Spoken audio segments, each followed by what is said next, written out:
Om Swastiastu. Perkenalkan, nama saya Putu Sonia Agustia, absen 36 dari kelas 10 TB1. Kali ini saya akan memperagakan cara-cara membuat telur asin. Selamat menonton. Hai semuanya, jadi kali ini saya akan memperagakan cara membuat telur asin. Namun sebelum itu, apa kalian tahu telur asin itu apa?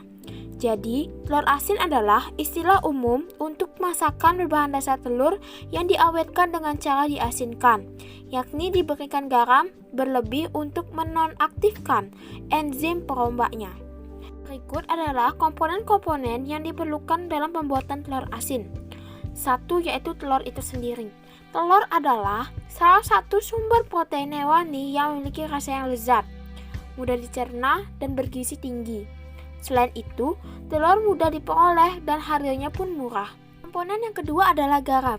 Garam adalah senyawa netral dengan pH sekitar 7 yang terdiri dari ion-ion.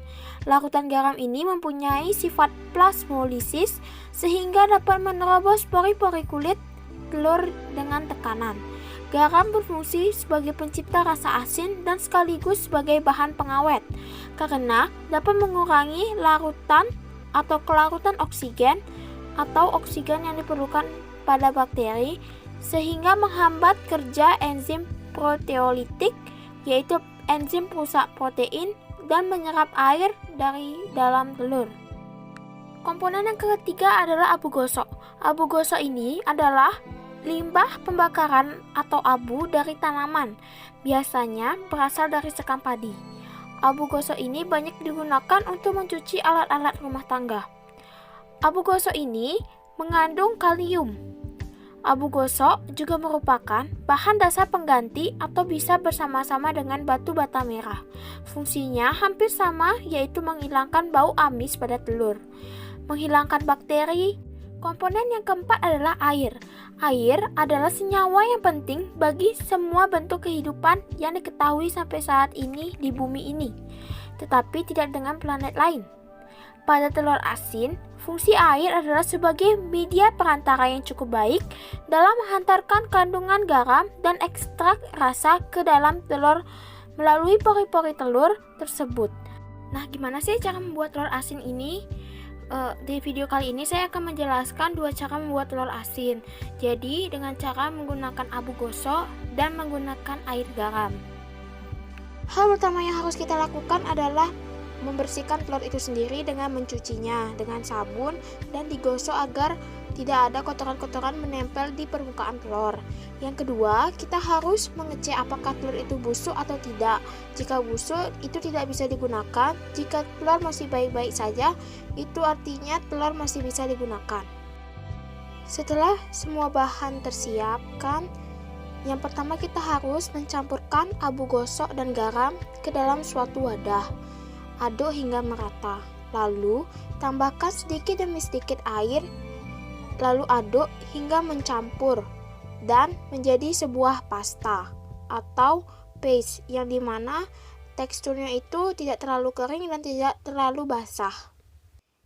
Jika semua sudah tercampur rata dan menjadi paste atau pasta, kita bisa balutkan atau mengcover pasta tersebut ke permukaan telur, ya dimana cover pasta itu haruslah merata, tidak boleh ada yang tidak merata karena itu akan berpengaruh pada proses pengawetan atau pengasinan telur asin ini.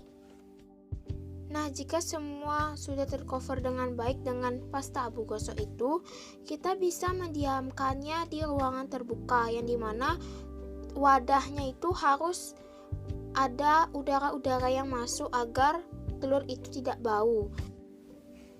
Nah, cara yang kedua adalah menggunakan air garam. Jadi kita harus siapkan alat dan bahannya terlebih dahulu, yakni telur bebek itu sendiri, garam, dan air. Dan setelah alat-alatnya yaitu panci, wadah baskom, dan tempat atau toples untuk menyimpan telur asin itu sendiri. Nah, setelah alat dan bahan tersedia, pertama-tama kita harus menuangkan air ke dalam panci. Nah, lalu tambahkan garam. Garamnya itu kurang lebih 3-5 sendok makan. Setelah itu aduk dengan whisk hingga garam itu larut di dalam air. Setelah garam larut, kita hidupkan kompor, lalu masak air kurang lebih 3-5 menit. Setelah air sudah mendidih atau sedikit mendidih, kita pindahkan ke dalam wadah, lalu dinginkan air garam tersebut.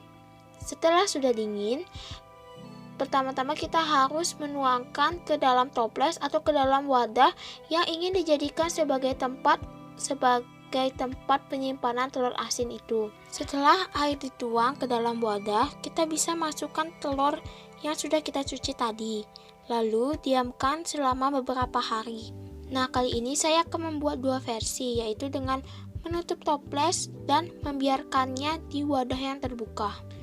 Nah, setelah semua proses selesai, kita bisa diamkan telur asin ini selama beberapa hari atau beberapa minggu agar rasa asinnya masuk dan telurnya terawetkan.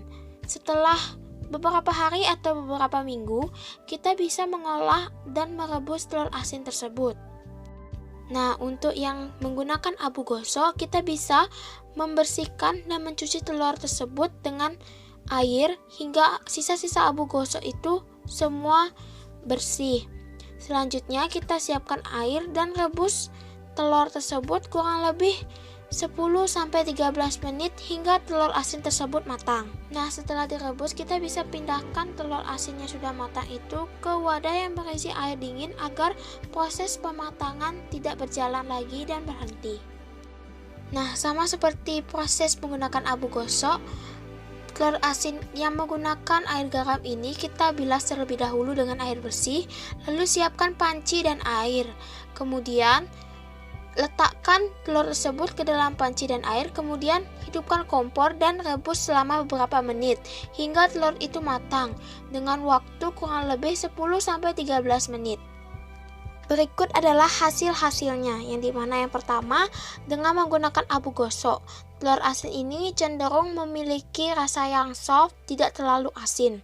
Yang kedua adalah menggunakan air garam tetapi tidak ditutup dengan rapat.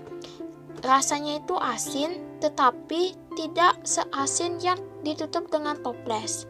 Yang ketiga adalah telur asin yang digunakan atau diolah dengan air garam. Jadi rasanya itu asin dan gurih.